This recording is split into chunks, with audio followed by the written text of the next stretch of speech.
So I'm going to just recap a couple of things. I didn't record this part, guys, so I just talked about two things with Barbara. So far, we know that she is desperate. She wants to connect with someone on a deeper level. So she's constantly looking for an inner connection because she's so lonely. But that loneliness is not imposed upon her. It's a choice. She does not get along with other people. She pushes others away.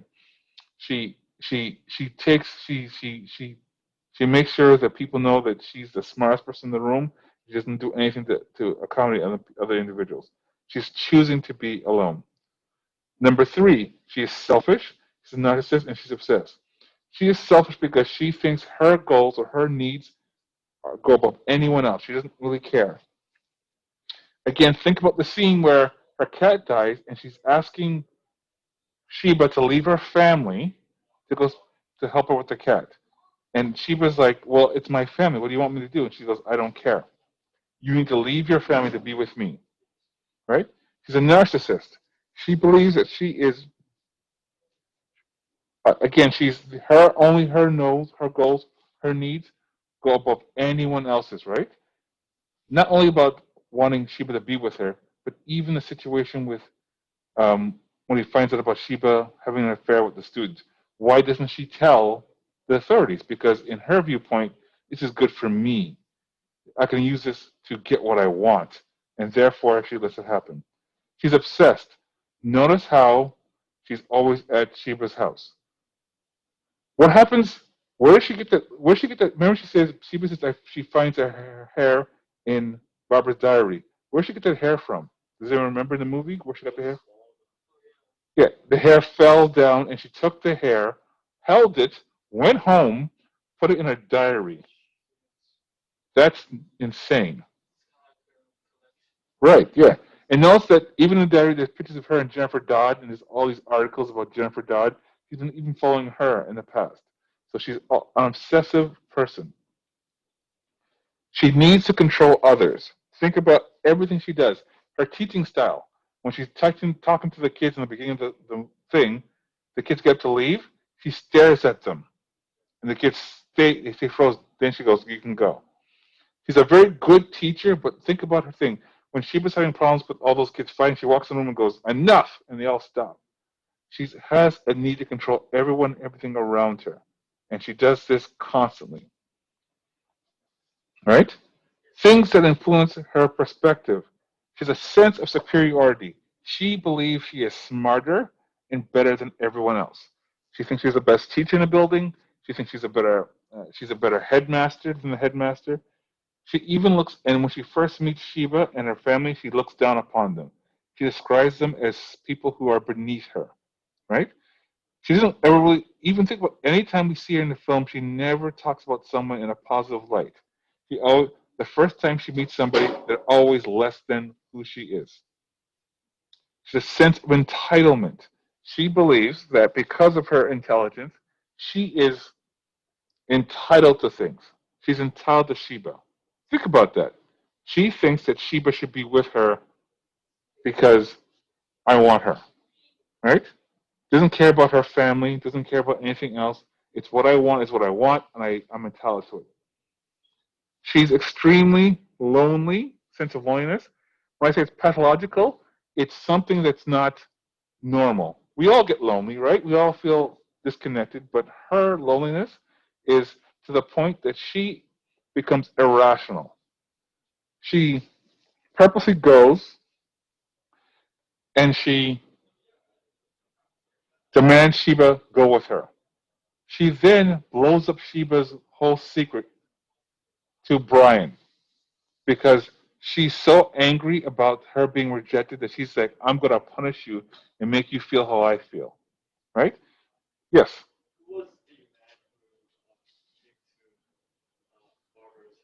That was another teacher who worked with them that also was attracted to Sheba and was asking Barbara for advice, like, "Can do you think she would have an affair with me?"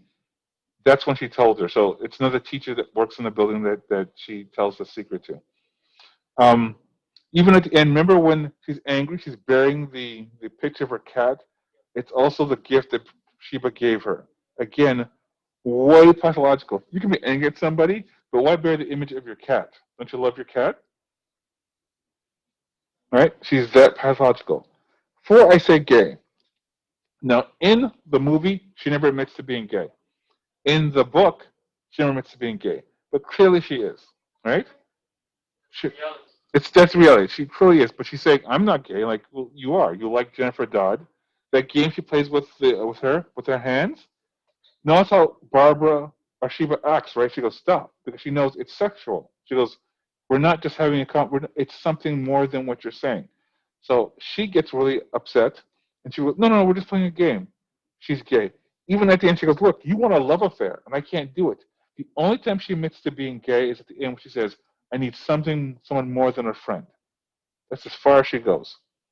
Even at the end of the film, she sits with another woman, and she's doing the exact same thing. "Hi, how are you? Hey, do you like music? I've got tickets. Why don't we go hang out?" She's gonna do the exact same thing over and over again.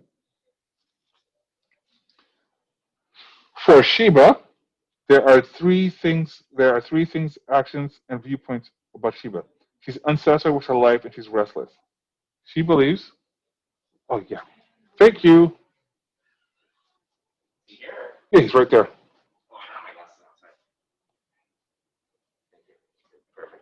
Um, Tristan, could we borrow it in the afternoon as well? Yeah, can I keep it then? And give it back to where are you going to be, period two? Just have to do computer lab? Yeah, that's cool? Yeah. Okay, awesome. Thank you. Okay. So she's satisfied with, so notice how she's like, she's not happy with her life. She's not miserable. She wanted to be an artist. She wanted to live a more bohemian lifestyle. She wanted to have more freedom. Then she's got a kid, married to an older man. Her dad doesn't really like her that much. She wants more. Even the teaching job she has, she's not really good at. She wants more out of life. She's an elitist. She tends to think of herself superior to others.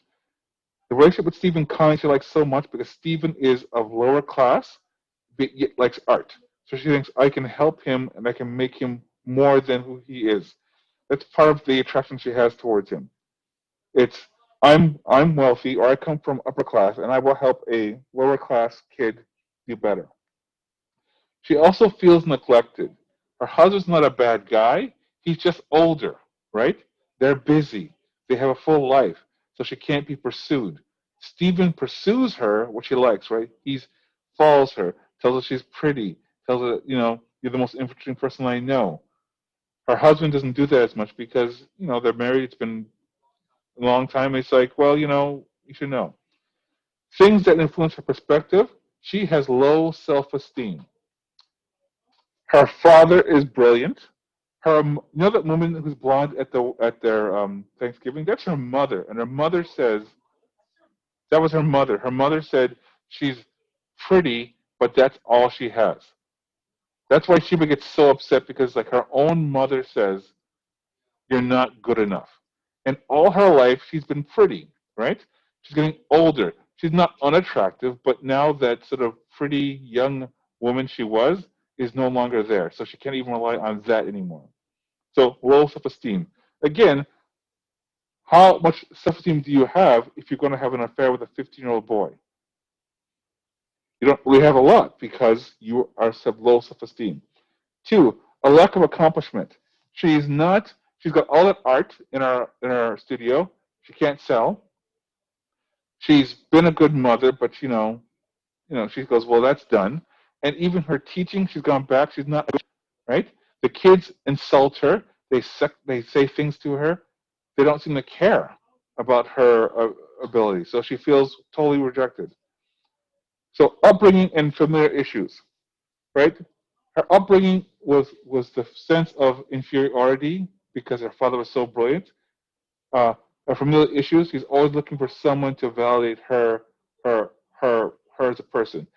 She likes Barbara because Barbara's older and Barbara takes interest in her, which is something she probably didn't get from her father and not from her mother at all, because her mother, again, says she's pretty, but there's nothing else going on with her. So these are things that when you guys look at her as a character, or these two characters, you start to understand why they perceive the world in a very specific way. It also understands their conflict.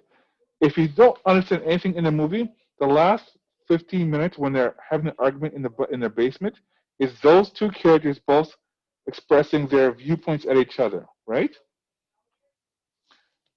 Barbara, Sheba's like, you destroyed my life. Barbara goes, no, I didn't. Take responsibility. You destroyed your life, right? You did all those things to you. I just tried to be your friend.